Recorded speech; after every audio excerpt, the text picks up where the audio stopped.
বিশ্ববাজারের সাথে জ্বালানির মূল্য প্রতি মাসে সমন্বয় করা হয়। এরই অংশ হিসেবে সরকার বাধ্য হয়ে জ্বালানির দাম বাড়িয়েছে, এমনটাই জানিয়েছেন বিদ্যুৎ ও জ্বালানি প্রতিমন্ত্রী অনিন্দ্য ইসলাম অমিত।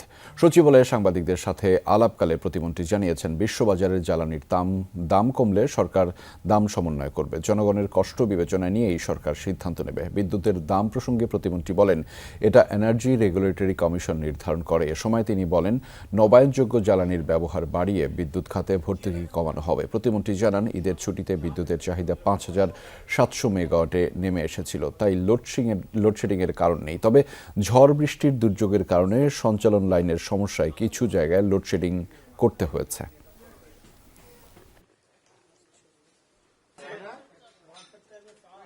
ঈদের ছুটিটা কিছু কিছু জায়গায় এই প্রাকৃতিক দুর্যোগের কারণে আসলে আমরা বিদ্যুৎ সরবরাহটা নিরবিচ্ছিন্ন রাখতে পারিনি। তো এটা কিন্তু আমাদের একটা মনোবেদনার কারণ হয়ে দাঁড়িয়েছে।